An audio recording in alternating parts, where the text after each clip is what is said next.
Welcome all. We have a few more people joining the room. We'll get started in just a couple minutes. I apologize for the little bit of a delay. I'm a little bit infamous for my technical difficulties.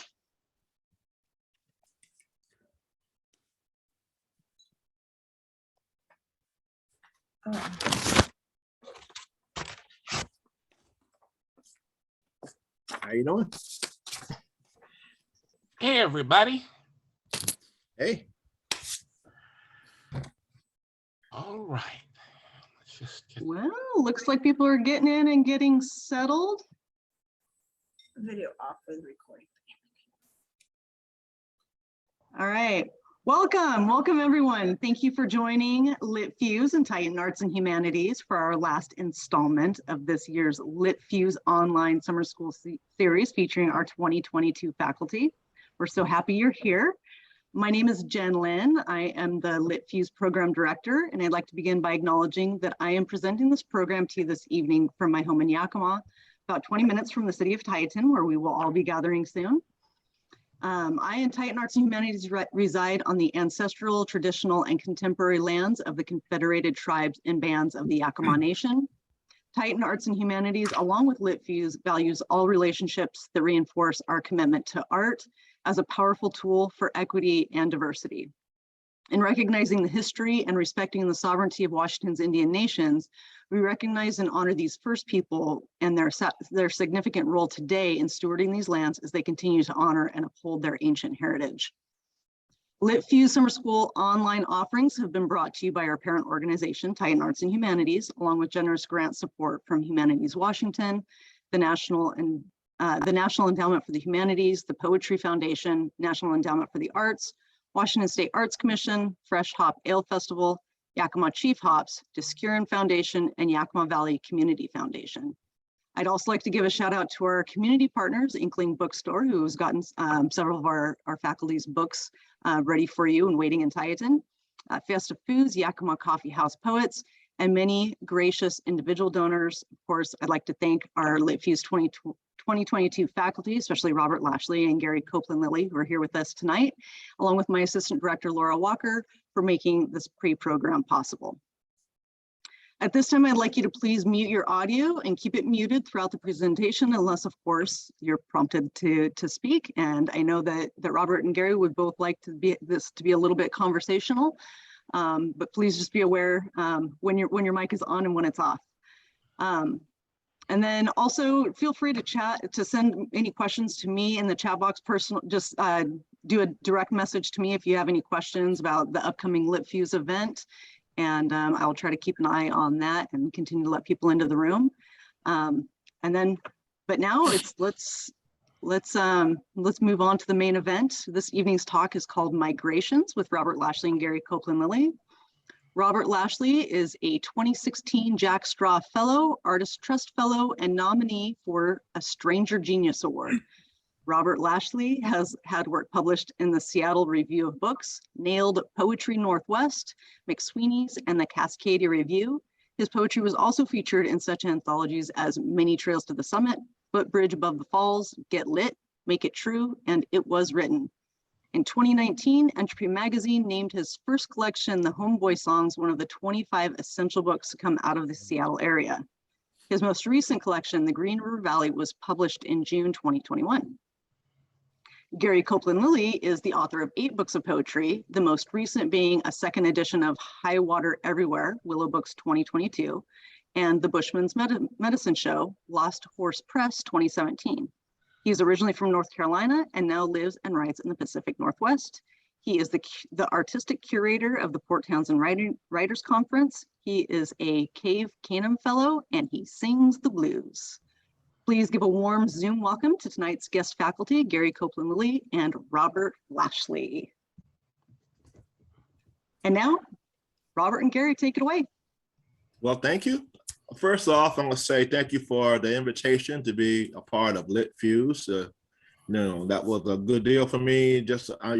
I just liked everybody that's on the faculty, and so I'm looking forward to seeing people in person. So, and I am from North Carolina, and I am a fellow from Copeland, which is probably one of the premier organizations for African American poetry in the U.S. And I'm proud to be part of that.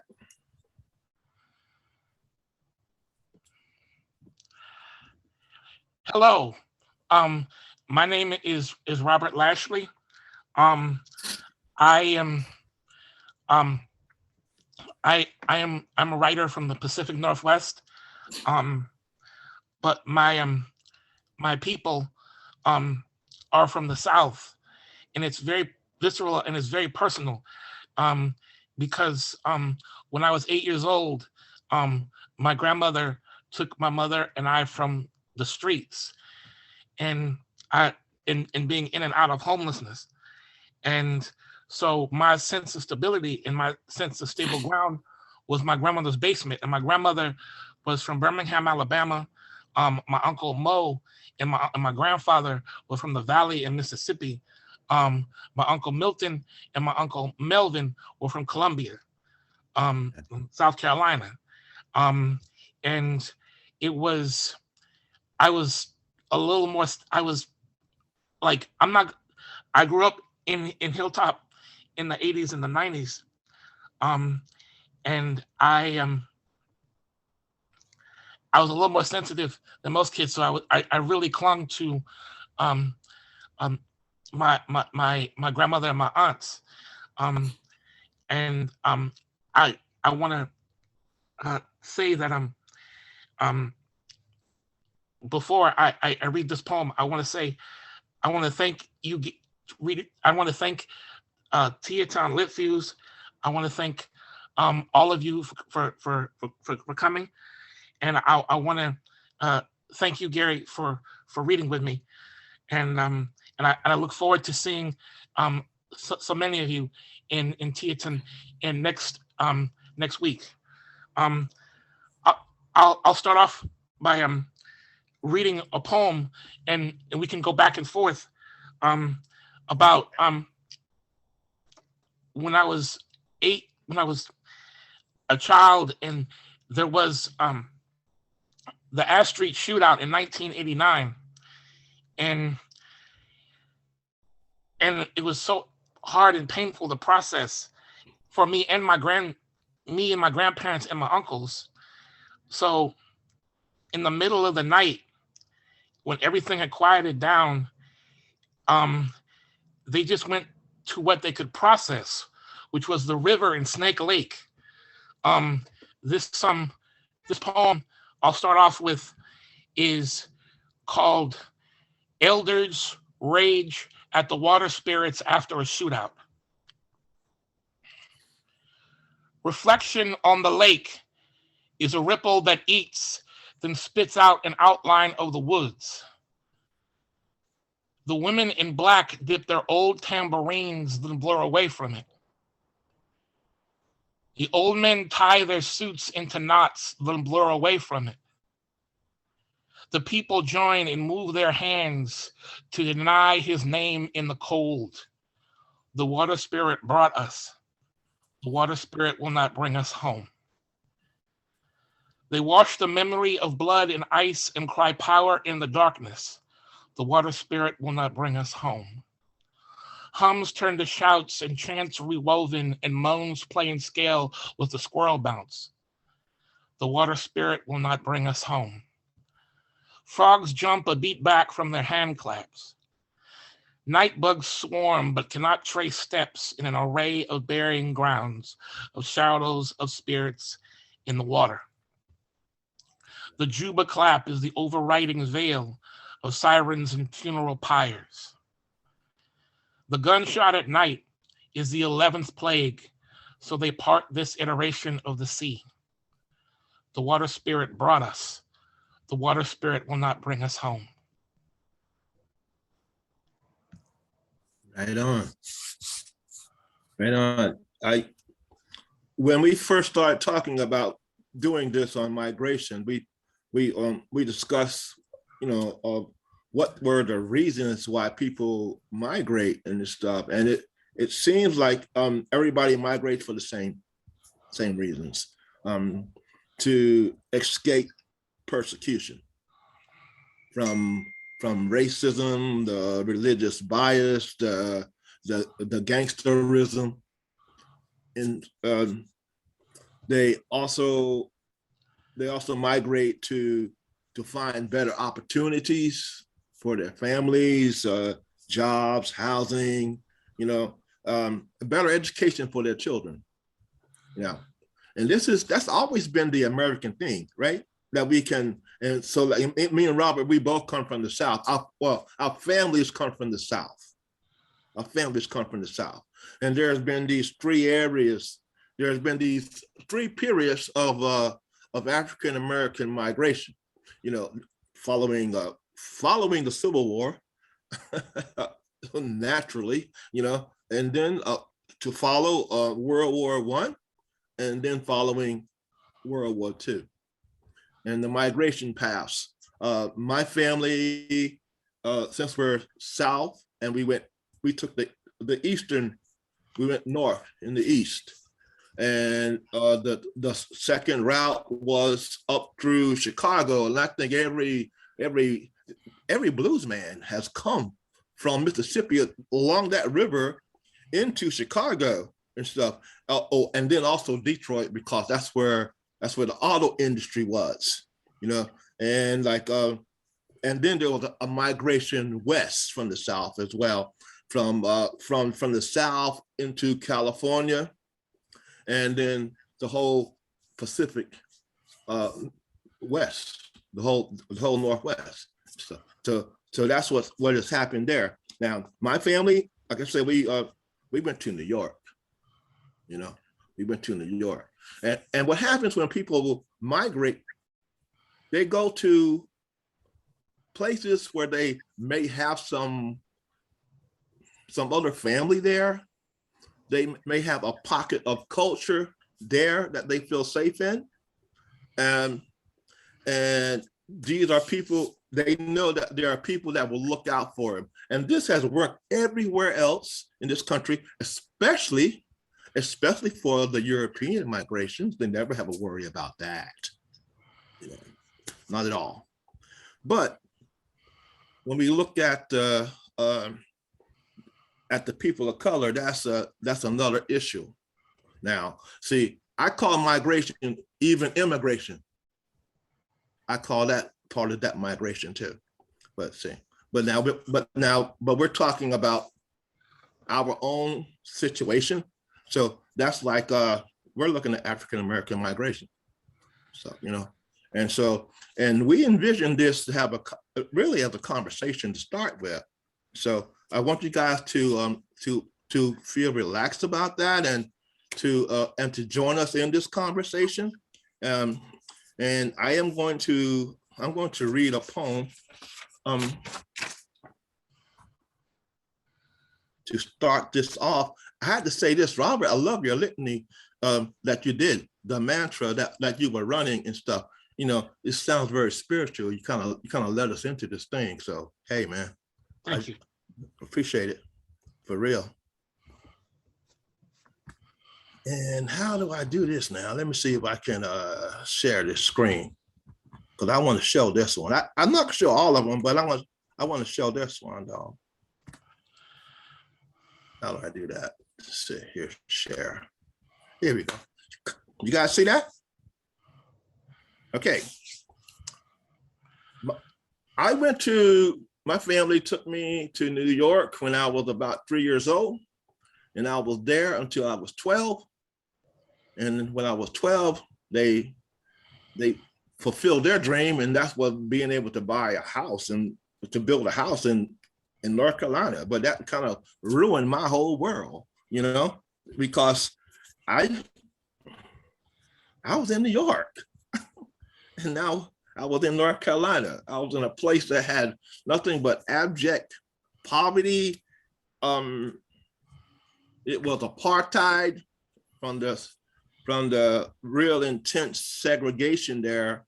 I got into some hassles at school, actually, too. I was held back one year because in history class, I refused to to recite the preamble of the Declaration of Independence because it wasn't equal to me if we're still in segregated schools.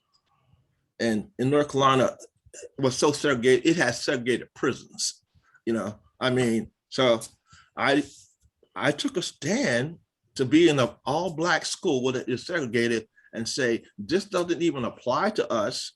But but the history teacher was like, she took it as like an affront that I was challenging her authority. And so I every day started off with her asking me, was I going to repeat that? And I had the same reason, the political reason and stuff. I did all the other work. I did everything. But in North Carolina, you have to pass history to be advanced. And so that was my only time going in through summer school was that year. And North Carolina did not have summer school. So I went back to New York for that. So, but this is when we moved back from New York, I found myself working with rednecks. You know, part one. Like looking through a binocular backwards, the green fields and of young feed corn seemed to have furrows a mile long, rolling past the curved horizons of the world.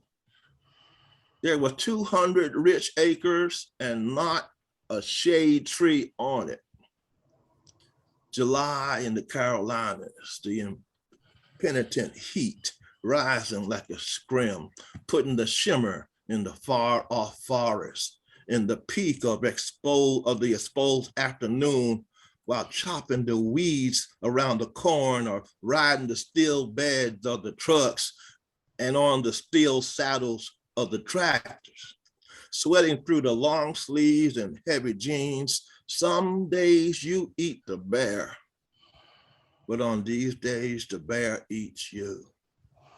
The white bosses driving the pickups know it, and their cola drinking sons riding beside them in their aviator shades and shorts and fertilizer ball caps, they know it. And all the hands from Sandy Cross know it too. There is one bent and dented metal dipper. All the hands pass it along drinking the agreed upon 2 full dippers from the diminishing orange cooler in the back of one of the trucks. This time of day, the ice long been gone, and you smell hot plastic like it's some bad medicine in the water. Working with rednecks, part 2. The white bosses and their sons were on the long steps of the store's porch, the men drinking Budweisers while their boys drank from the red cans of cold colas. I wanted one and strolled into the store like I did when I lived in New York. And all the hands followed me to the counter where I pulled a sweated dollar from my pocket and lay it down for a cold soda. A white man wearing a white t-shirt, wearing a white KKK t-shirt, looked at me like he could just barely see me. Then he turned and reached into the chest freezer and got me a cold cola. All the hands bought one. And we walked back to sit on the shade, in the shade on crates and buckets under the roof over the gasoline pumps, talking on each other's sisters. When the white boys get up and one of them, who was about my age of 15, crushed his empty can and threw it at me. I threw it back, hitting him side the head and knocking his aviator shades into the Carolina dirt in front of the white bosses. All the white bosses stood up. And one of them, Jasper Edmonds, said, "Go to him, Junior. Don't you ever take shit from a nigga." All the hands got up and stepped away. And Junior came at me, scared, white. My first blow was square in the middle of his face, and he went down. Then looked back at his fat father while blowing the blood from his broken nose. He got up and came again, slow and ready to stop if I would let him find some white way to do it. But I had the bear funk on me. And I hit him in the same spot, and he dropped to his knees, then down to his hands, and blood mouthed the words, please, please. I lowered my fist, walked away saying I quit, looking at his fat ass father, who said that he was gonna surely pay me what I goddamn had coming for the day. And I told him that he could keep it.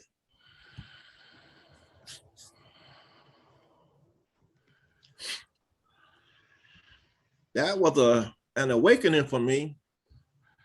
But in North Carolina, my mother would drive us.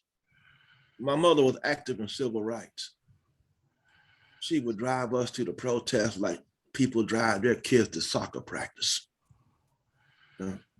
That's how she was about it. My father did not take part in any of these protests. He was trying to keep his job and stuff, and that's one way to lose that job and stuff. But eventually, my father got into an altercation because he came to the defense of an elderly Black man in the community who was being abused and terrorized by this white guy at the store. And my father put an end to it. And the other white guys there know that my father did what was right. But that night, my father had to stay in the woods out of the house with his shotgun and his pistol because everybody that had been there was a Klansman, and he expected the Klan to come ride down on us. And that is the reason my father left the first time and went to New York. And when he came back when I was 12, he could not, everybody that had witnessed that knew he was right, but they also knew that he was Black and he had laid his hand on a white man. And they wouldn't do anything else, but they also would not hire my father for any jobs. And so this led to him becoming the first independent trucker in our county and stuff, Black trucker. He was the first independent. So, sometimes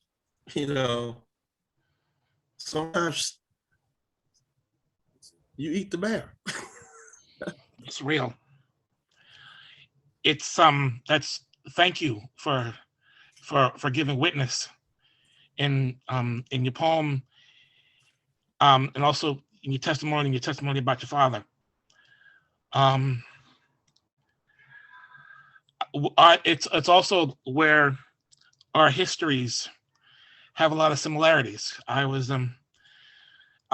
tell the group what I had told you on the phone. The reason that my Black family came here was in 1938. My grandfather and my Uncle Mo's graduating class, there were 35 Black men. And in the spring of 1938, let me phrase that, there were 35 Black young men, 16 to 17-year-old boys. And one of those, one of the young boys had responded to police harassment by kicking 2 cops. And the response from the cops and the response from the community was to send 28 of the 35 boys to the nearest river. That is when Jake Johnson, who had planned to take and send my grandfather, Volley Johnson, and my Uncle Moses Williams, to an HBCU, decided to send the 2 of them to the furthest place away from Mississippi that he could find. So he got as much money as he could and got them and sent both of them to Fort Lewis, Washington. So our histories have a sort of similarities there. And I was thinking of, and I'll read this poem. It's a more modern poem, about it's seen as in the present, but it has roots in the perilous cost. What happens when you stand up for yourself? This was kind of spurred when, like a year before the pandemic, I was teaching in Tacoma, and a few of my students were accosted by the Tacoma Police Department in the Tacoma Public Library. And so I went down and tried to get an explanation, to try to make sure that they were safe, and then to try to get an explanation. And the cop said that they were loitering in the poetry department. And I'm like, loitering in the poetry department, huh? And just so I wrote this poem, and it's me playing off, it's me kind of playing off Rudyard Kipling's If. And it's in my book, and it's called, and I'm gonna be profane for a minute. It's gonna be called If My Niggas. If you keep your head on a life of swivels, in the walking shadow of perpetual fades, if you lose trust when all doubt your witness, and makes allowances for guns and gats and blades, if you can't wait and can't be tired of waiting, or being lied about but cannot survive the lie, or being hated and cannot afford the hating because you look too you and talk too wise, if in their dreams they dream of masters, if they think and make your thoughts their aim, if feet are the measure of triumph and disaster and your life can't afford them just the same, if you can't bear to hear, if you can't bear to hear the truth you've spoken, twisted by mall cops and traps and fools, or watch the things you made broke and rebroken, and sold as not your own with worn out tools. If you can run from the game when its winnings are risked on your body's pitch and toss, with corpses swept at each's beginning, and never a breath or a word about loss. If you can never betray your heart and sinew, and honor your kinfolk long after they're gone, and hold when players take everything from you, then cry and say to themselves, hold on. If in the caverns of learning there is no virtue, and in the trap cave there is no common touch, if young ones in revolving tombs can hurt you, with men who count nothing and count too much, if dead body dreams fill the unforgiving minute, no matter the distance or space, loved ones fly. Our triggers in the city are a river of sight, but to stay and ponder them is to die. Thank you. Thank you, man.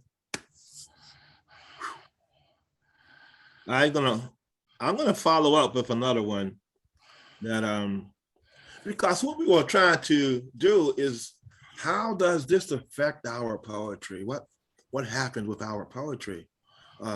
How did the migration shape that and stuff? And I might have been one of my family going to New York was one thing, but we were also part of the first wave that came back to the South. And now I still have cousins that had never lived in the South, and they're bringing their families into the South now. So it's sort of like this reverse thing happening and stuff, you know. So, but the cultural things, there's a blend of the different cultures in the North and the South. So now we have these blended cultures arising within the same family and this stuff. And I have to tell you, my mother's side of the family, we've had 70, before the pandemic, we had 75 years of family reunions consecutive. See, they believe in their history. They'll see the pandemic, well, you know, about the pandemic and stuff, you know, so that didn't happen. And we're looking forward to it happening again, that we can start gathering and stuff. This is a tight family that we have and stuff. So I'm gonna, I have a poem of Asheville. I don't know where it is. Wait a minute, here it is. Asheville is right here.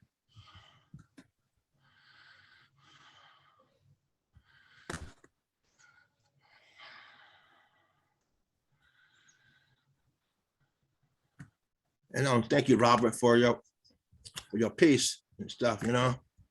And Can I interrupt you for a second, Gary? sure. Eugenia has a good question. What year did your family originally leave for New York? Kind of help us with the context of history. 1953. 1953 is when we first left and stuff. So I'm gonna, that was, and when I went back, I was in like, 8th grade. I was coming into the 8th grade. So that was from me being 3 to 12, you know. That was, boy, did I get mad about that move. That was a hell of a year for me. You know, I played ball. I go to the school with all my friends on the same block. We live in this mixed community. We're in Queens, New York, you know? And so I had all my friends there, and all of a sudden I had nobody. And I come to North Carolina and I speak a different language. I like, oh boy, my accent got me attacked, you know, because I didn't talk like I was from the South, you know? And so that took some doing and stuff. But you know what though? I mean, eventually being in the South, I adapted to being there, you know. Like I said, my family, it's like they had farms, you know. All of a sudden, we didn't have any more pasteurized milk, you know. They raised food, livestock, they raised that, you know, they farmed. So it was a different life and stuff, a different lifestyle. But you know how farm work is, it'll work you to death, man. I'm serious, you know. And like, but it is, we just grew up with it. We grew up sharing that with our people and stuff, you know. So that was a good time. That was a good time. I think I had this poem here up now. This one is Asheville. I did a lot of stuff in Asheville. In Asheville, I did my MFA in Swananoa at Warren Wilson College. And then I went back and was teaching in Warren Wilson College. And there, writing program. And it was, that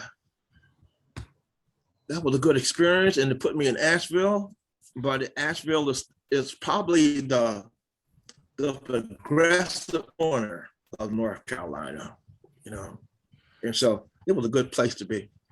And this is like, but this is coming after I had been in the Navy, and after the Navy, I moved to, I got out of the Navy and I went to DC. I had no family there at all, but I was in DC about 13 or 14 years. And I was in there doing, like, I say, like, just when it was really bad. But in DC is where I made contact with a whole lot of poets and stuff too. So this kind of comes from that type of feel. Homeless angels sing in the city, in the mountain hollers and evergreens. North Carolina, land of the slave, drive Highway 40 through the home of the brave. Thomas Wolfe and O. Henry, but ain't no monuments for anybody Cherokee, except at the cigar store. Well, let me stop and catch my breath. Gotta cut out smoking these cigarettes and dropping the butts in Asheville. Screwed up pop guns, damned up magnums, a hollow point loaded American cannon. I got dog ear pages of Gene Toomer, whole revolution, the Black Arts Movement. I mix them together and work it like a potion. So come on now, put me to the test. And I'll bust the poem to my last cigarette down Highway 40 off the bypass, low hourly wage at the textile mill. 300 miles from my family. Ain't none of us crazy handling snakes, the misdemeanors and the felonies. Teachers, hustlers, lawyers, ministers, this colorful weave of saints and sinners gets together on the holidays and drink and smoke and deal the cards. Jesus saves. A backwoods church and a cemetery, libations at the graves of our ancestors.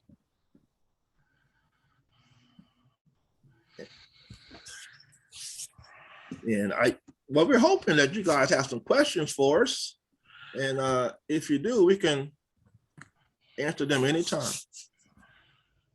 Yeah, I hope so as well. Thank you for that. And I listening to you, I thought of Gil's motto when he said, "And now that I've got to the middle of the mountain, I'm reaching out from within. All I can think of are chapters and seasons of all of the places we've been."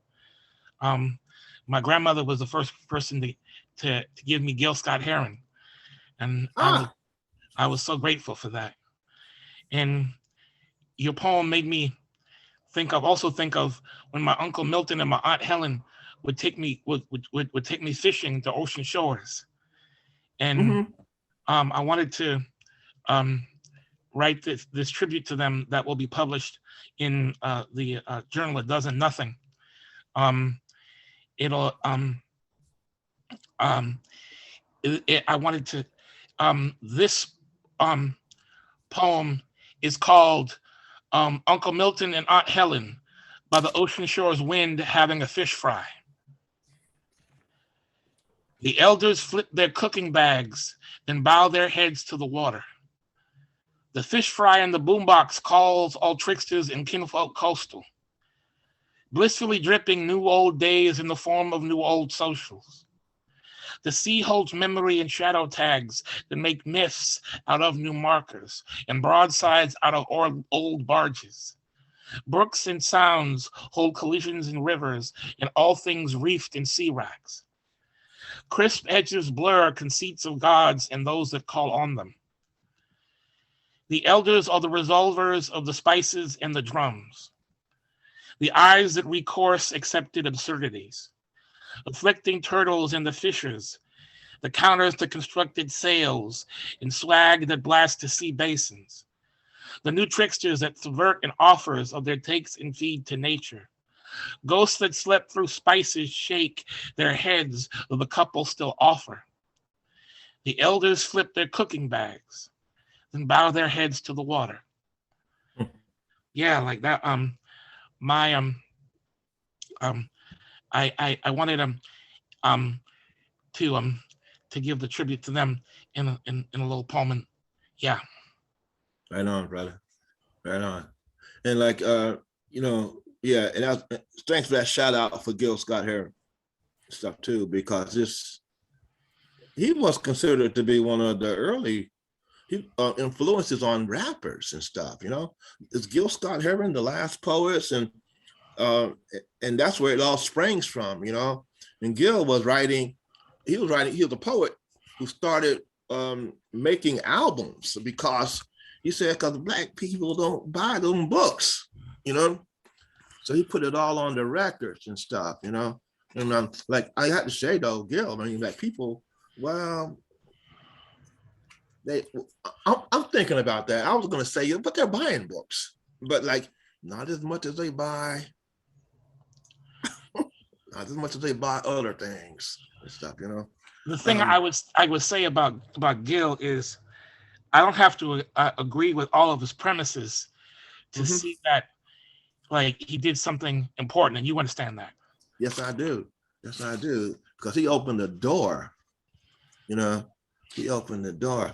And I'm gonna read another one of those. You got me thinking about some stuff here. So I'm gonna read this is one of the poems in my first book, and the subsequent blues. I don't know if you guys can see that one. That's it right there. That's my art piece on that cover. This one is Oracle at the end of the bar. I'm drinking Jim Beam, doing small sips. In the sentences, no one interrupts. You talk to yourself. Nobody's got a damn word to waste on whatever you have to say. Stools lined with government workers. This fast crowd on mortgages drinks, and it turns a moon of consequences. Leon, who beats his wife, will get jacked. Leaving this bar about 3 a.m., he will wear her bruises tonight. Johnny Cole, a nostalgic pimp in shades, walks in just so people know he's not dead. The cash and carry boys roll through because money gets off the street to watch a piece of the game. Little Nate will get shot in the foot for his jacket and will get a job when he gets off crutches. Dorothy rides, bottles in the mirror, knowing she's the prettiest dope head in the room. Her man John is hustling, so she doesn't have to sell some ass. She will hit the bricks. John is going down tonight on possession with intent. Herm's holding on to a quarter and a dime. Lynn's going home and will arrive in time for the booty call. The cop's daughter, Elizabeth, will leave with the cash and carry crew, and for a few hours more, she's free. Outside in the light that comes from the bar, there's a man begging cigarettes, and he looks right into your eyes. You can believe that Leon's early morning stagger will be just the chance he needs.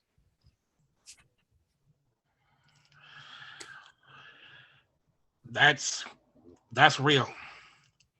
And that hit home because I used to run errands for my grandmother to the Brown's Star Grill in bar in on 11th and MLK, and I got to be the little man in there in a lot of places, and I could hear elders, and I heard elders when they get a little rum and a little ripple in them, and they would talk. And I'm gonna put this poem so that people can see it online. Okay. I'm gonna see this. Let me see if I can get it. Yep.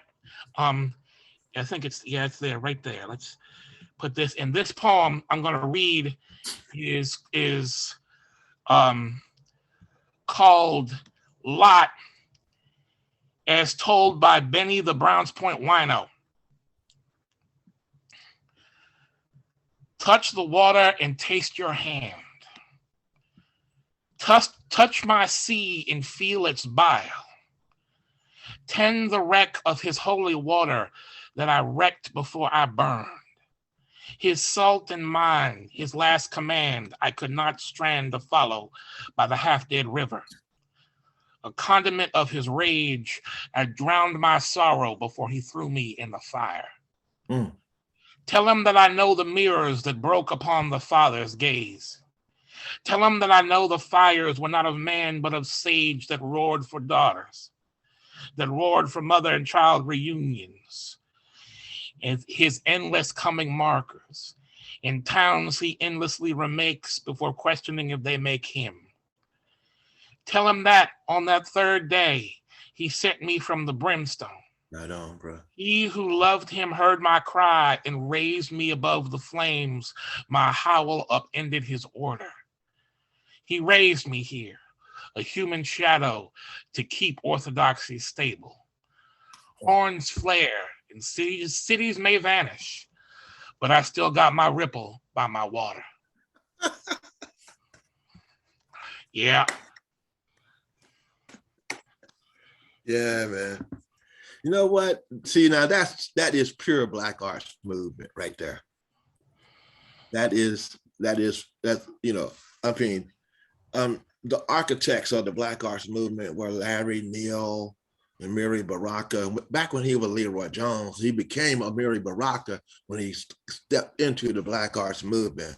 And the Black arts movement considered themselves to be the political, the artistic wing of the Black Power movement in the 60s. They formed in 66.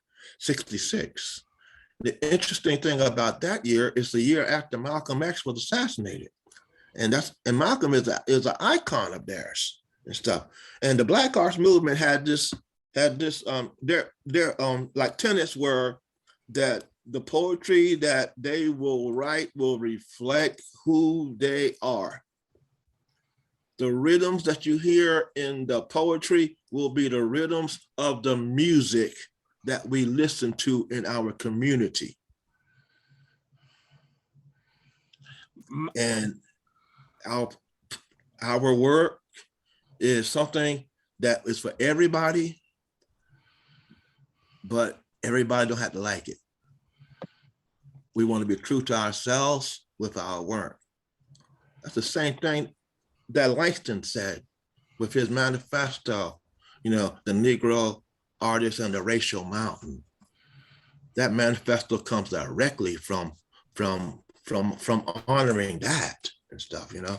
And so when I listen to those pieces like that and stuff, it takes me right back to that Black arts movement. Only thing is, to me, art is subordinate to nothing. Ever. So, I mean, as a poet, how can it be? I write poems. So nothing comes before that, before I can do anything else. You know, that's who I am, and that's who I've been, and that's the same with you. I know, because I first came to this area.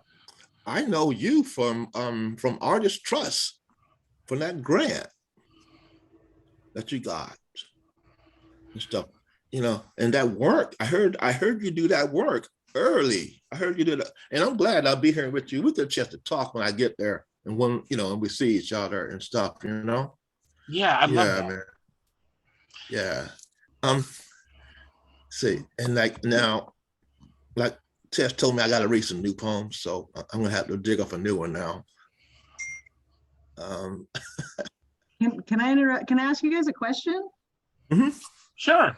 I want to know how living in the Pacific Northwest has changed, not necessarily changed you, but how has it added to or morphed your poetics, and specifically from a Black man perspective, how has the Pacific Northwest impacted you?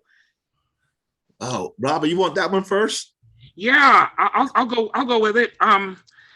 It has affected me because the center of my artistic universe is in three places. It is in Miss Helen Washington's book club on 14th and Sprague in Hilltop in Tacoma. It is on Miss Yalela McDaniel's DIY sewing circle and book club on Hilltop in Tacoma on 27th Street, and it is on Miss Virginia Mae Jocum's DIY beauty salon and book club in on 41st Street and McKinley on the east side of Tacoma. They all had three things in common. They were all vociferous readers of the Essence Book Club.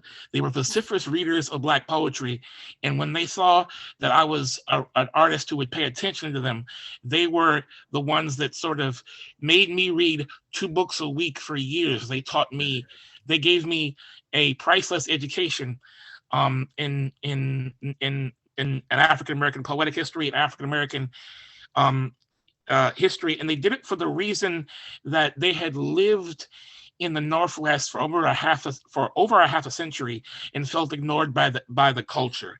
They felt that their complex rural background wasn't being respected by some bad actors in like agitprop arts.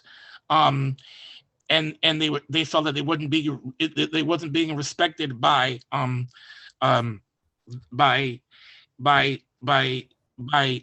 the culture, by people who thought that their culture was gangster music and gangster rap.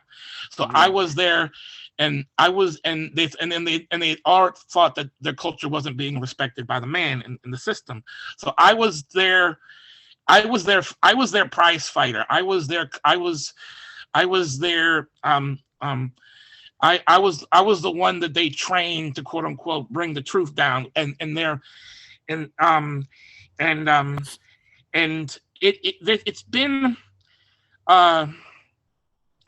it's affected me. It's given me an appreciation for nature, and also spaces, and it's given me an understanding that the complex, the need for of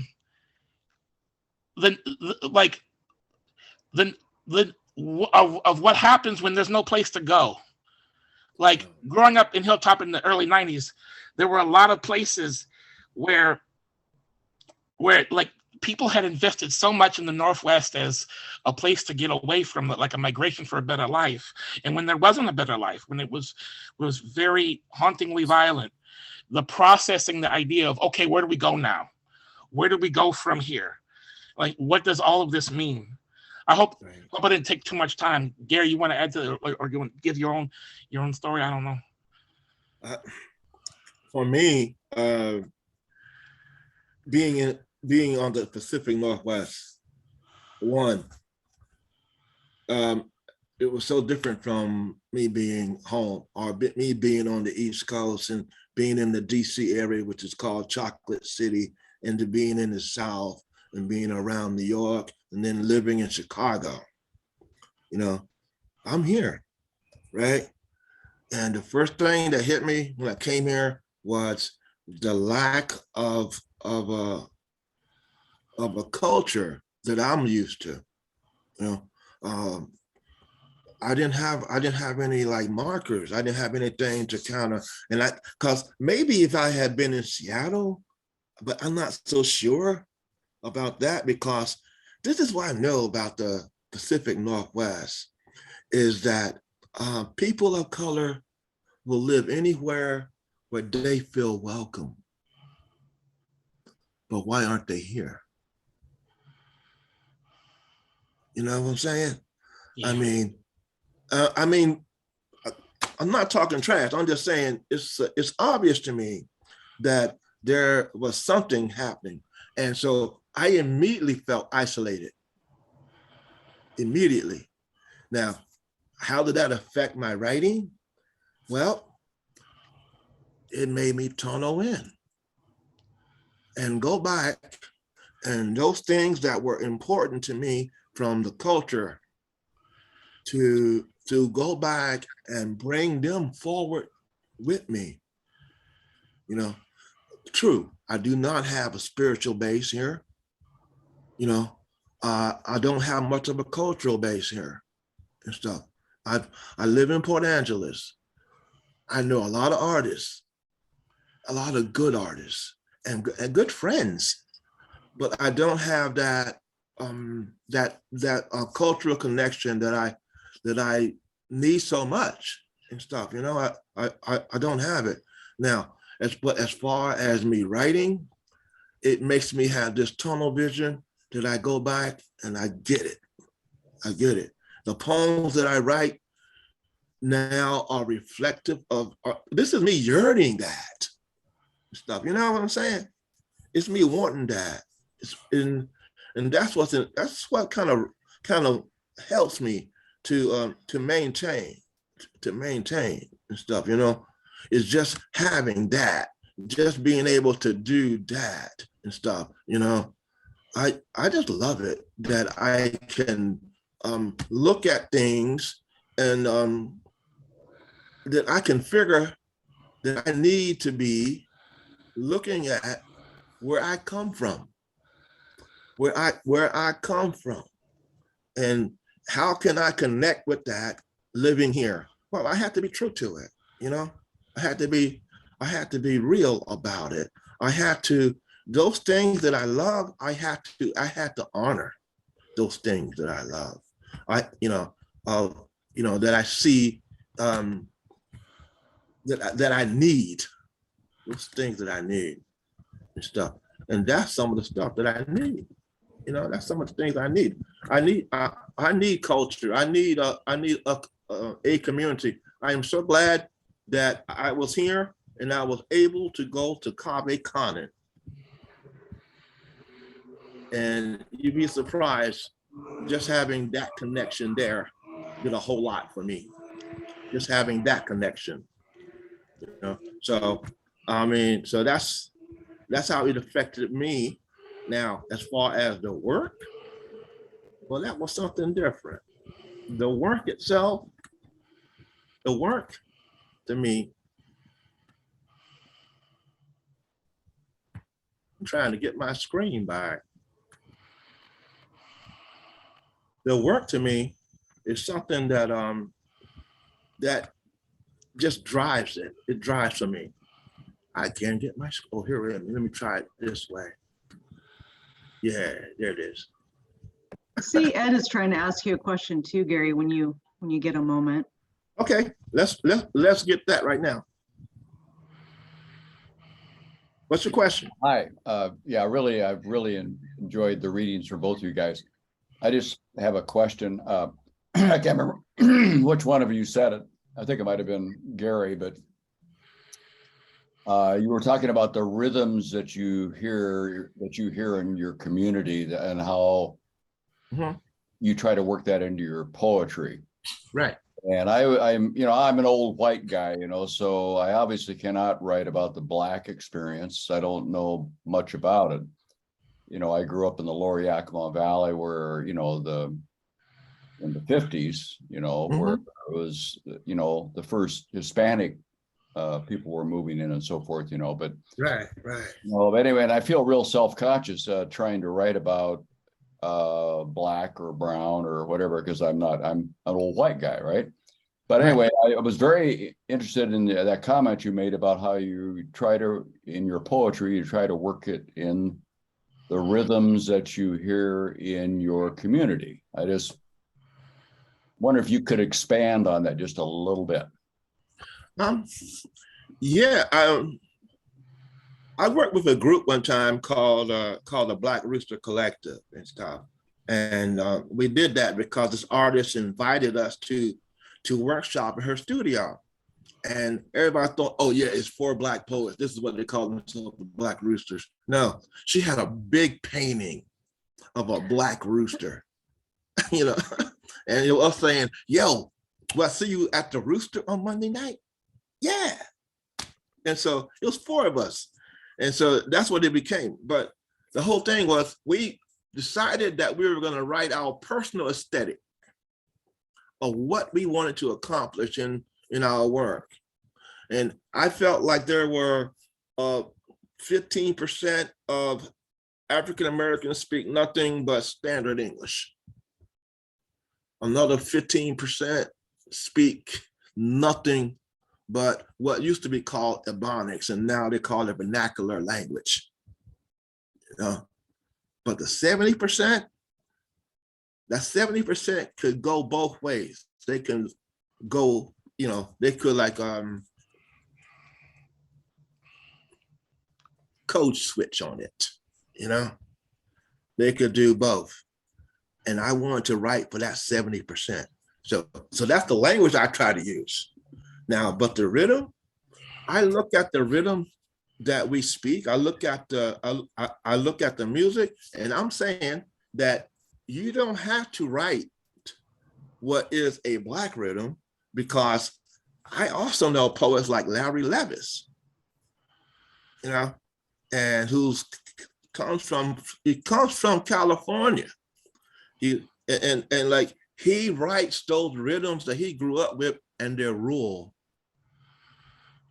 They're rural. So what I'm saying is, wherever you are, there's a culture. There's a culture wherever you've been. You have brought that culture with you and stuff. And to honor that, you don't have to be nobody else. You don't have to be anybody else. You know, look at because when I start talking to people about this sometimes, because I heard it over and over, that they'll be like, but you know, I'm not Black, I don't have culture like that. But you got culture. You have culture. Then when I start talking to them, where did your family come from? And you start getting all of it now. You start getting all of it. So I want to say, investigate those areas for you and stuff. That's where your heart is. That's where the heat is into what you're doing, you know. And so anything else that doesn't touch on that is kind of it's hard to get into, because it's not completely real for you. But once you fit into, like, you know, into where you are, this is what we talk about all the time. I want to do what is part of that culture for me and stuff. And those things I missed, like I said, I have to go back and get those. I have to go back and get them and stuff.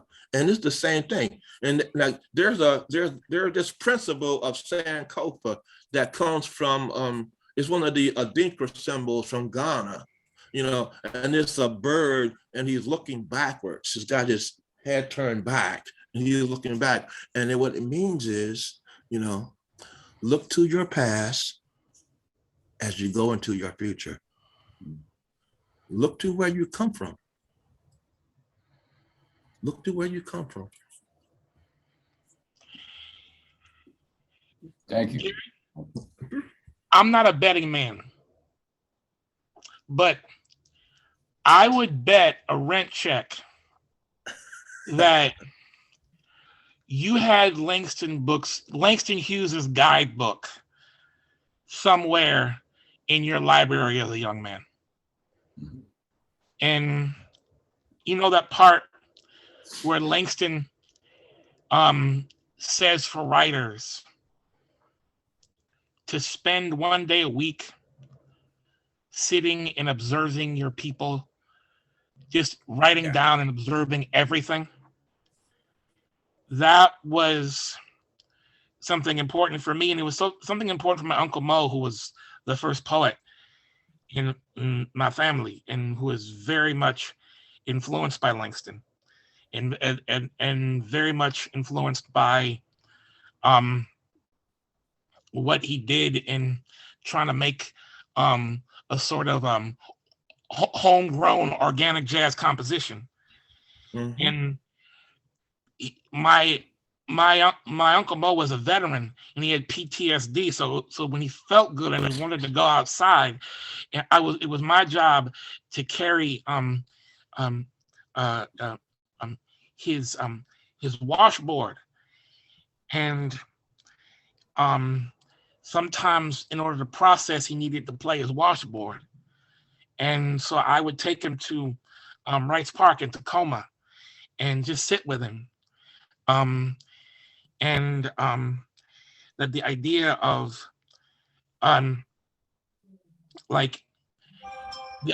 just trying to take every single solitary nuance in, to try to just see what you saw and to try to gain more knowledge and try to absorb like everything and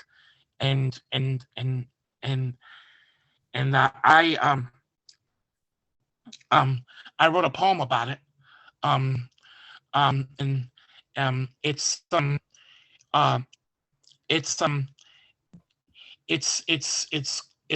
called and sometimes when he'd be overwhelmed and sometimes when he'd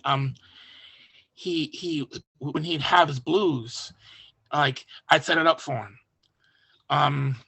And this poem is called Why Uncle Mo Played the Washboard When He Had Health Problems on the Block. Okay, you got that? Is it the silences between descriptive verbs? Is it the pattern or sound, repetitions made new? The sight from his pitch beyond notes and figures of his delta to the North Hill sorrow songs? Is it the sliver branch order and ivory soap and metal beyond blown blue-black scales? Is it emotion, intimate in fiber and cleanliness, with King James and James Cook whips fading away from the worries of his mind, away in his hands and self-made birchwoods, away in the resin of his grease and elbows, away from the Cypress Lake law that leveled investigation his high school classmates? Do trap thugs tell the end of the weevil's eye? Trapped on this block, do straps come to head? Do trapped words reify in the movement of the board as they sum landscapes in self-defined simile? Do margins of rivers move at the feet of his stillness? Do they press in migrations of his hand? Do they give him in circumference a region toward home, a time and tempo in which he escapes? Yeah. Yeah. You said something that I want to kind of add something to. One of the things I used to do when I lived in DC was I would get on the buses. I'd get on the bus in my community, and I would ride the bus through its entire circuit. And what you see there, when you do that, is you see like people get on that they're from different demographics, and I'm getting on with my notebook and I will write what their conversations are. I would write how they are dressed. You know, I would write, when I look at that conversation, they have certain rhythms that they're working and stuff. I mean, now we're talking about diction and we're talking about syntax. And it will change during that whole bus route because it goes into different communities that have different economics and everything else. And so I would see it all change. And I'm writing this down in my notebooks about these different people, you know, and how can I replicate the rhythm of what they're saying? You know, I looked at that, you know, and I took those notes. And I mean, I did this so much that one of the bus drivers one time, he thought I was a homeless guy, you know, and he had like, you know, he had saved up a bunch of change, and yo, I just want to help you out, brother. I said, what?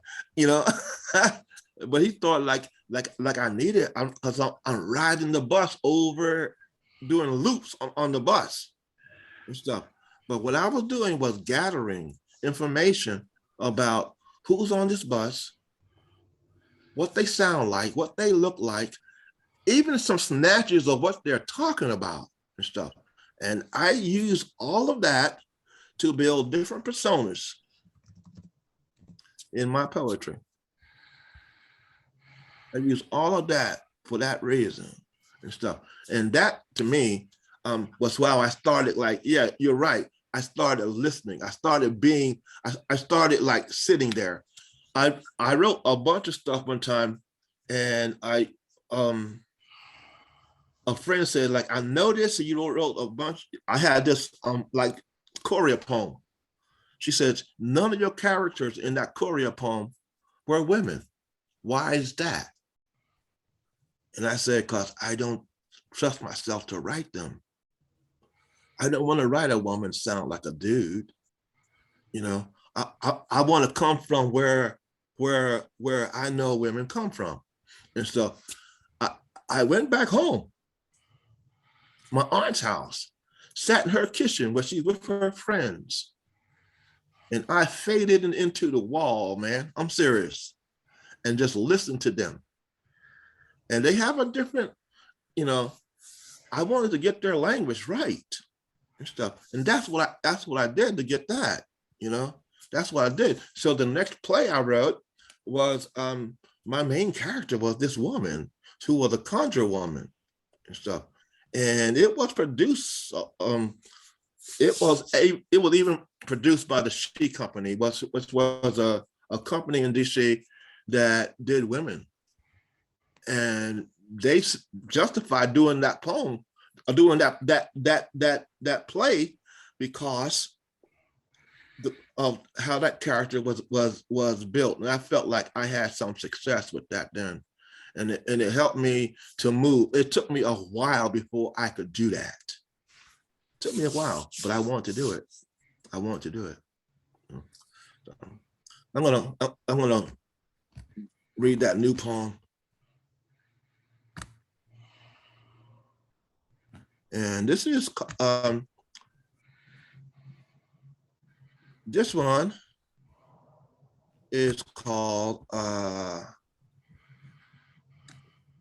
Black Hopper Night Scene.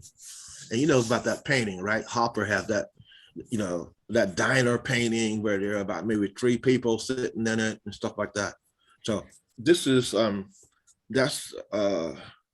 this is a poem that when we got done looking at it, it had that kind of feel to it. So that became the title. It will probably be the title and stuff.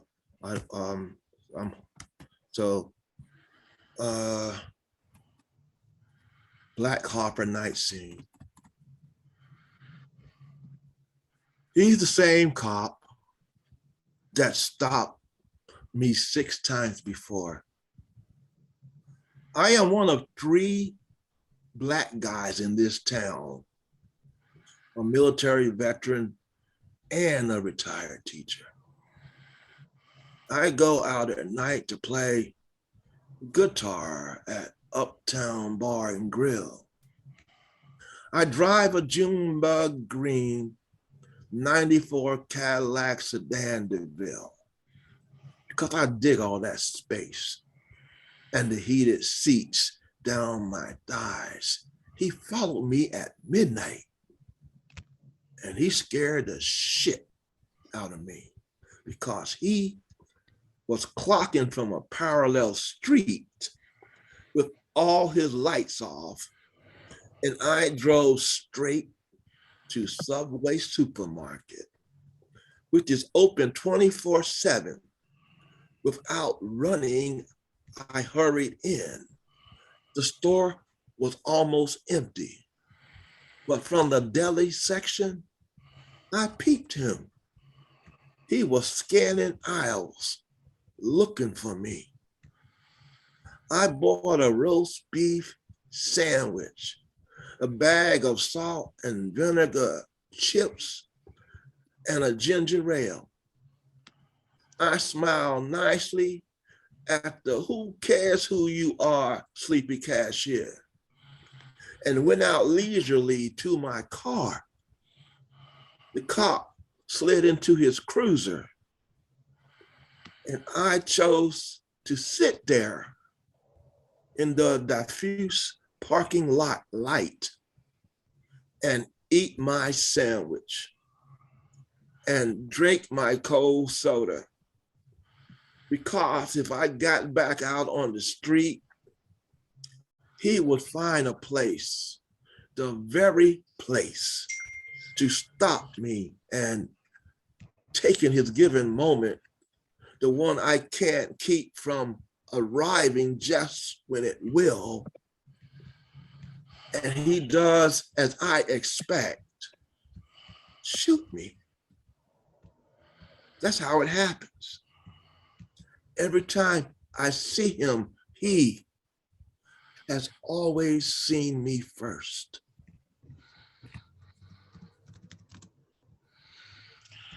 Ooh, yeah. Yeah. It's I won't go as far to say that nothing has changed, but not as much as I want to has changed. And some of the stuff that hasn't changed has even surprised me, and I'm kind of a misanthrope. I'll read this poem that is very similar, and it rhymes a lot, and it has an epigraph from Langston Hughes, is What Happens to a Dream Deferred.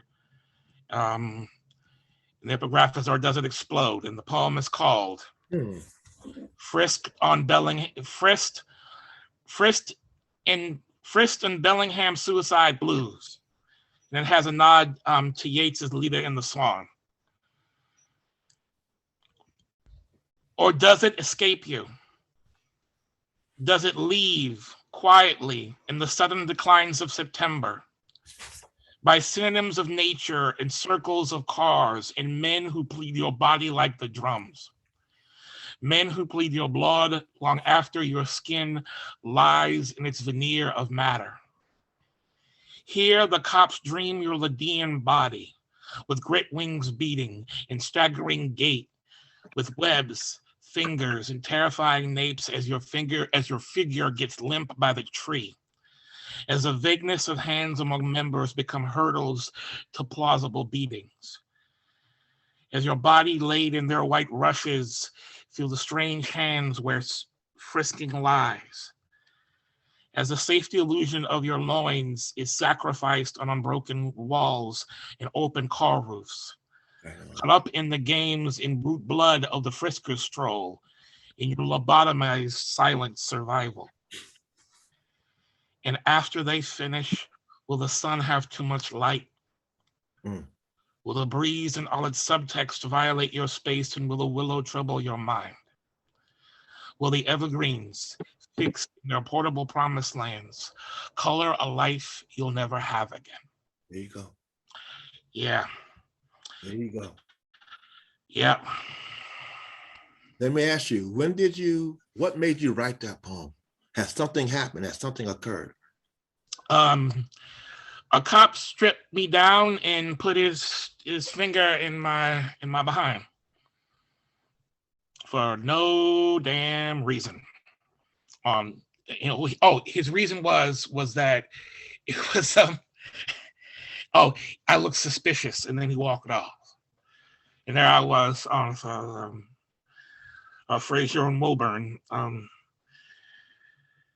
with my pants off, and I had to go home and had to write it, and that's why I had to write it, or think of going in the lake, and I didn't want to go in the lake, and thank God I wrote that. That's the blues, Mm-hmm. That's the blues. Mm-hmm. That poem that I wrote, I had been stopped 6 times by that same cop. And this cop was telling me that he knew I wasn't from there. Of course not. I'm about, like I said, I'm in a town that probably didn't have 20 Black people in it, And I was driving that car, and that car became the thing that he noticed and he saw all the time. And every time he see me in it, he would stop me. But he never gave me a ticket. You know why he never gave me a ticket? Because he never had a record then of stopping me. You know what I'm saying? Mm-hmm. He never had a record then of stopping me. Now, what made me write that poem was, it was after Philando Castro was killed. You remember him? Yep. Yeah. And I heard, like, oh, wait a minute. I mean, he was stopped 54 times in 2 years. 54 traffic stops. Mm-hmm. People don't even get stopped that in 3 lifetimes. He got 54 traffic stops. And I started thinking that this guy keeps stopping me. The odds are getting closer that something is going to happen to me. And I love that car. And I had to get rid of that car. I had to get rid of that car. And I got me a Subaru. I got me an old Subaru, man.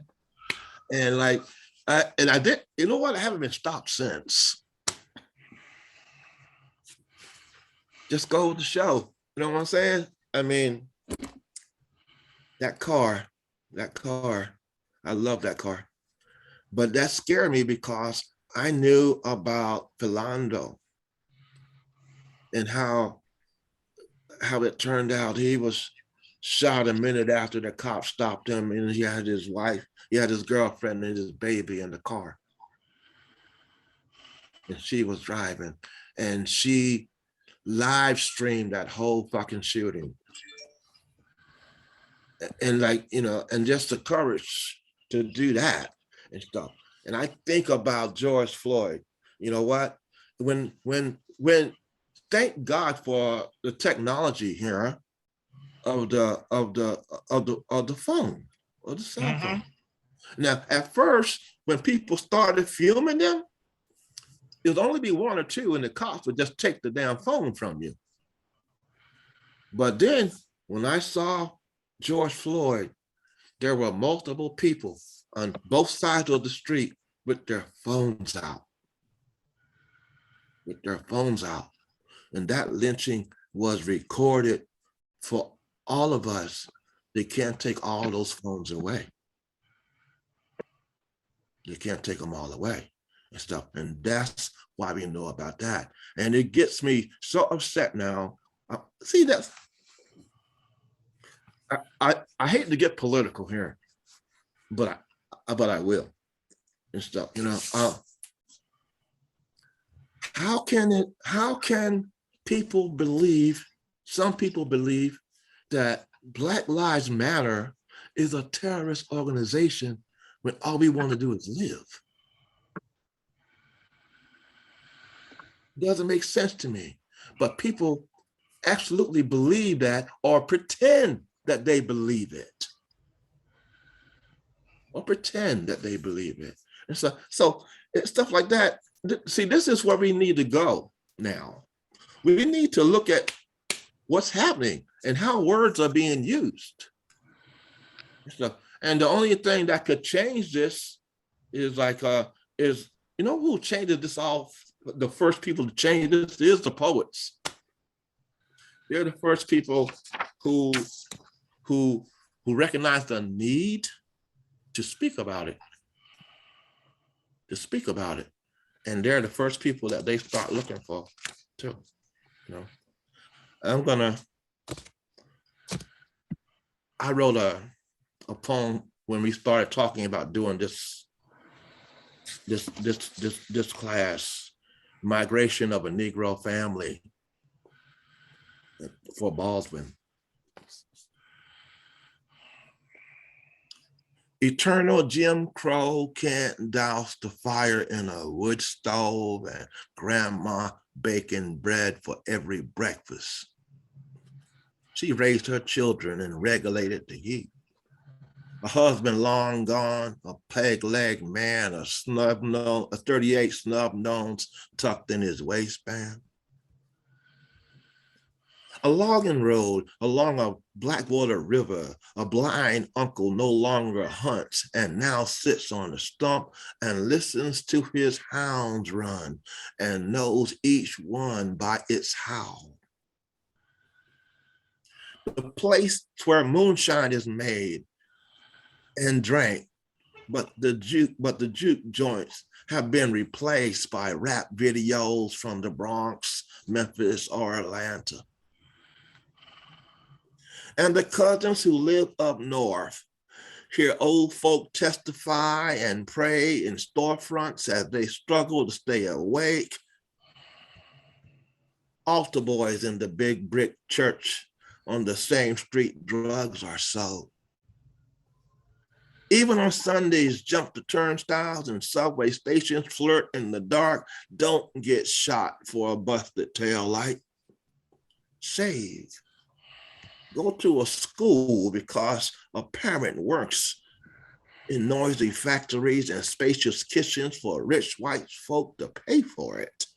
And hope young mister gets a good job, drives cab, or sell insurance, or wash dishes in a restaurant for a scholarship, and maybe will teach at the college or is called toward the lonely word of God.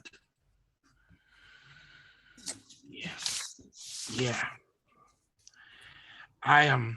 This has been such an honor to do this Zoom with you.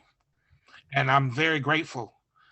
I know that our host want us to do questions. Do you want me to close it out and then we can have questions from the audience? Yes, that'd be fine. That'd be wonderful. Great. This has been just wonderful. I'll end my reading section with the first poem in this poetry suite. It's dedicated to my neighborhood that's really going through it right now, trying to better themselves and trying to take control of some hard things that have been happening in the neighborhood. In July of this year, a young sister who I knew in Tacoma used to come to the art center that where I used to teach, was gunned down by some gang members and was murdered at the age of 14, and it has affected. It was murdered in the same street that I used to do runs. Used to do store runs for a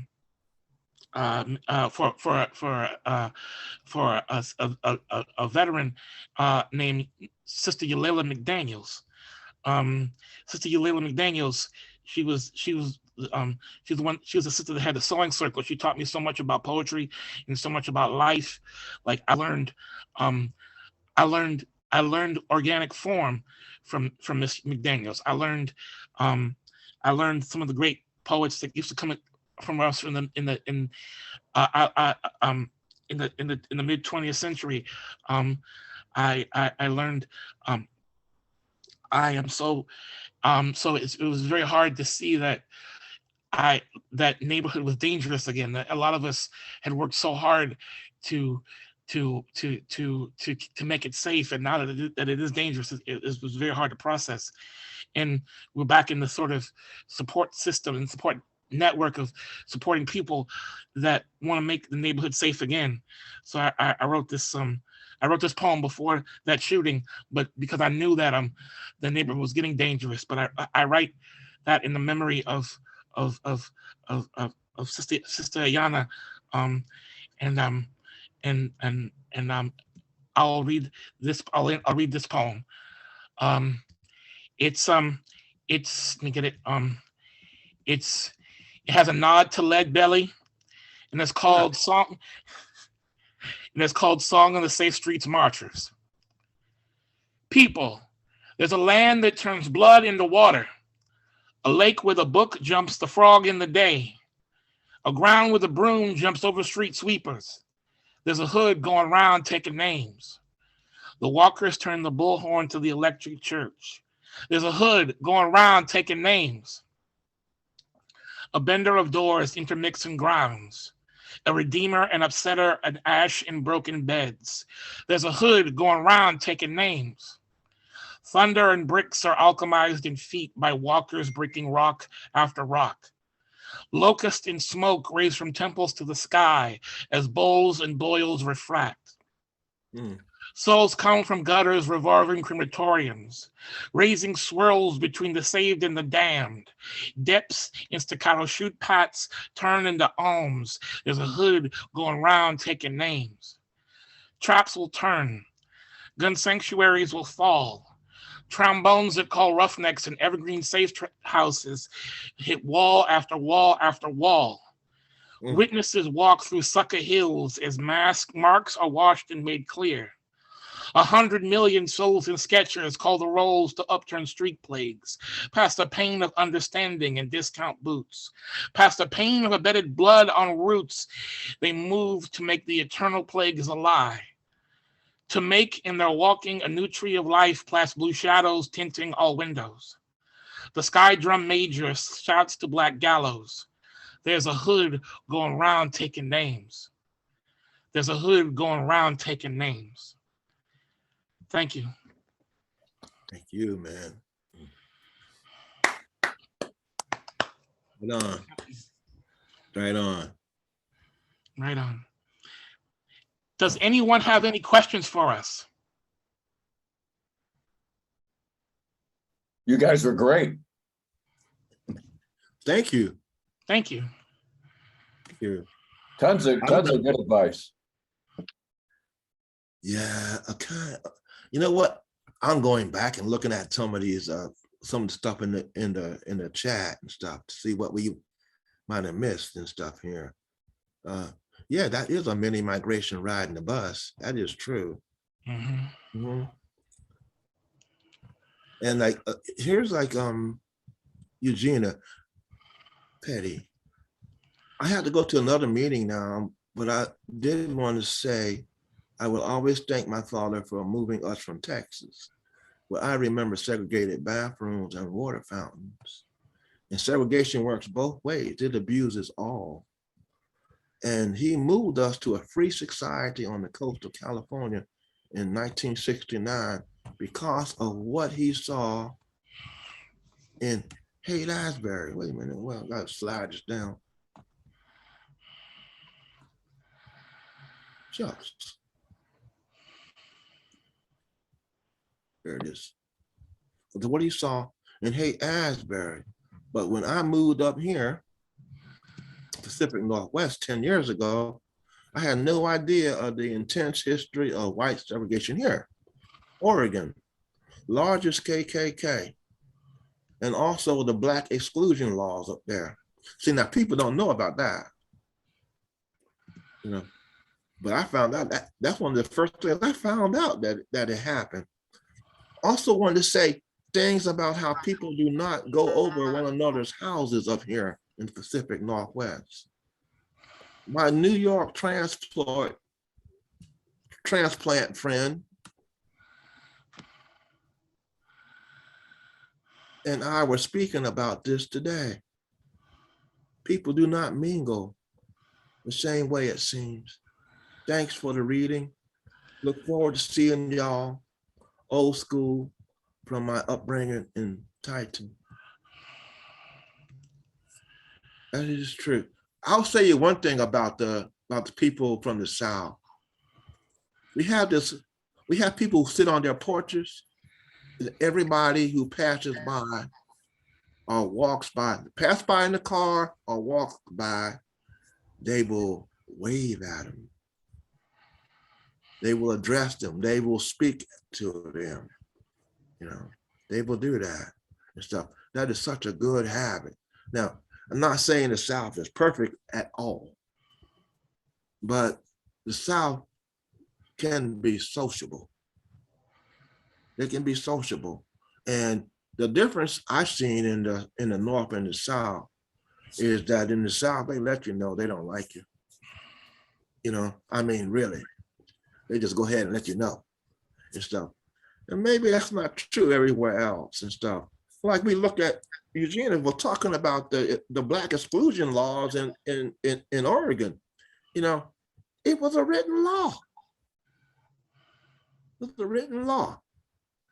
And so when I look at Port Townsend, when I was living there, oh yeah, the council voted not to enforce the Chinese Exclusion Act of 1884. And then the citizens who didn't like that burned the Chinese neighborhood down and took their farms. And that's why I said, people don't live where they're not welcome. So they don't live there. We don't have that kind of community around. And so what we need to do is, like she's right, we need to start opening our hearts. We need to start opening our eyes, and we recognizing each other for the humanity that is there and stuff, you know? And so that's the only way out of this. That's the only way out of this. This is getting to be critical now with this country if we don't do something. If something doesn't change. Something doesn't change. Any questions? I don't want to just like, if you guys have anything that you want to ask us, please do. Oh, Patrick has a question. Okay. Can you hear me? Yes. Oh, okay. It's for both you gentlemen. I hope it doesn't sound like a silly question, but how do you balance like your regular life responsibilities with the time that you need to practice doing your craft? It's balanced towards the art more strongly than anywhere else. I mean, yeah, we have to make a living, right? So we have to do that. But if I don't, as an artist, I had to be selfish with that time. I mean, really, because no one's going to give it to you if you don't take it. So I make sure that I always, that's like sacred to me. Is that time is something that I can't compromise on. I learned not to do that over the years and stuff, I have a question. Okay. As soon as I start to talk, you're going to hear that I'm from the South, especially because you've been talking that way. I was born and raised in Atlanta, Georgia. Okay. And your stories embrace the Black experience. But I have to tell you, as a white woman, I too have experienced the Black experience. I know you have. And my question for both of y'all is, when I write, there are things that I want to write about growing up with Black people. But because I'm white, is that unacceptable? For example, I've written up, Emmett Till has been part of my life, my whole life. What happened to him was central to my life at the time. I was starting high school the year he was killed, and it changed my view of the world. The same thing is true. I followed Martin Luther King closely in Atlanta, and I lived 2 blocks from Rabbi Rothschild, whose temple was bombed. I mean, I've been there, but because I'm a white person, is my writing about those people, do I not have a right to claim them as part of my life? Yes, you do. And I'll tell you somebody that you should read right now. Okay. There's a poet called Jake Adam York. He's no longer alive. I think he was in his 40s when he passed. He had been sick and stuff. But he is from Alabama. Read him. Okay. That's the answer to your question right there and Okay. stuff. Because this is a white poet that was raised there. See, but he still has eyes. He can see. He hears. And when people talk about all this stuff about appropriation, what you can't do and what you can do, nobody ever argued about Faulkner's characters, did they? No. Nobody, I mean, if you live there, if you know that place, it's fair game. Or Eudora Welty's Powerhouse. That's right. It's fair game. Now, what people get upset about, if you don't write them well. Exactly. Preach. Preaching on a Thursday. Really, if you don't write them well, then everybody gets upset and stuff. But if you're true to them and stuff, that's why Faulkner doesn't get attacked. That's why he doesn't get attacked about that and stuff. And that's why Jake Adam York never got attacked. In fact, most of his poems are about what you were like talking about right then. So like read him, and my whole opinion is that anything I want to write about is fair game to me. But you have to write it well. That's what you have to do. And that means some people don't understand the culture and they write it poorly. They think they understand it, but they just got the surface stuff down. But to get into it, being a white person, you can't write about the Black person. No. But you can write about the white person who's seeing the Black person. Well, I certainly cannot write about the Black people, except I can write about riding in the back of the bus with. Yes, you can. The lady that took me to my doctor's appointments every week. And the last people to really get the constitutional right to vote were women. Were women. Period. Okay. You know what I'm saying? I mean, it's like, and we can look at they're still fighting that right now. They're still fighting those battles right now. We can see what's happening with the Supreme Court. They can't even control their own bodies. So to me, it's like that's kin to slavery right there. Yes. Right there. And so and that's the thing about it. I don't care how you feel about anything else, is the deal is that everybody got to be free. Really, everybody has to be free. Yes. Or else ain't nobody free. Thank you.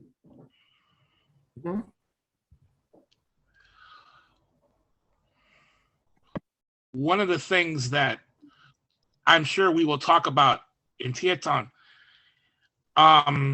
is that my uncle and my grandfather, they were voracious readers from Jackson, from a little off of Jackson, Mississippi, a place called the Valley. And they grew up during the time, like they were in their 20s when they were 22 when Faulkner published Go Down Moses. And like they didn't rubber stamp everything that he did, but they're big fans, and they liked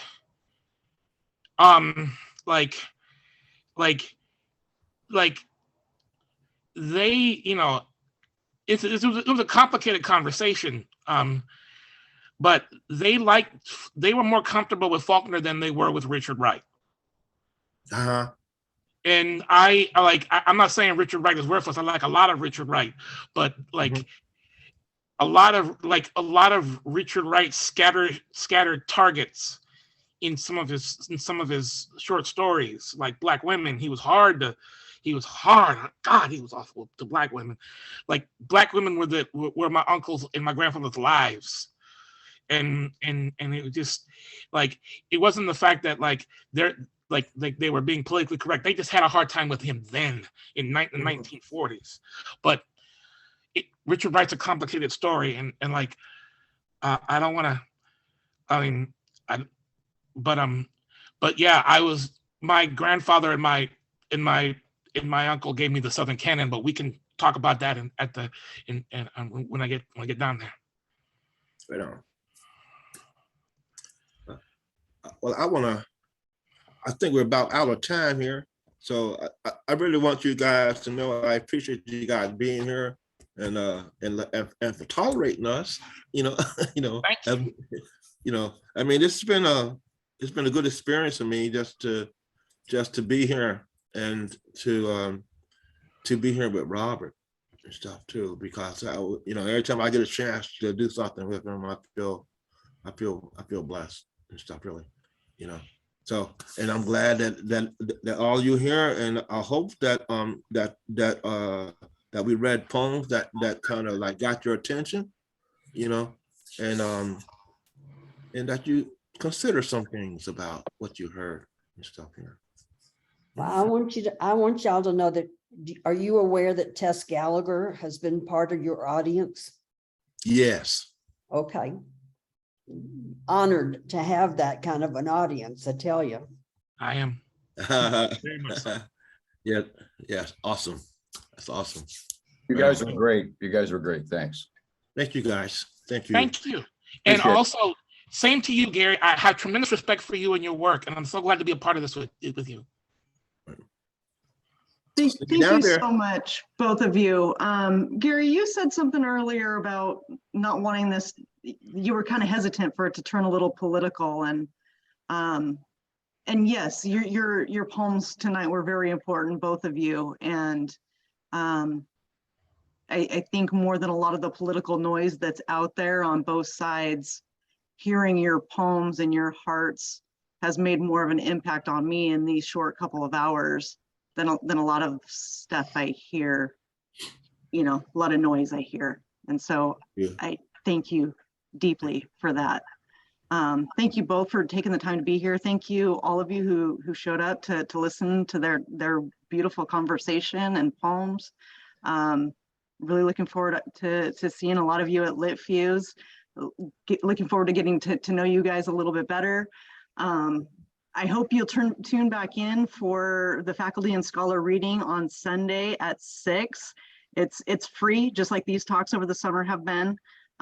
So even if you're not signed up for LiTFUSE, tune in. These guys, I'm not sure if both of you are reading, but there a lot of the faculty will be reading, and scholars that they've chosen will be reading.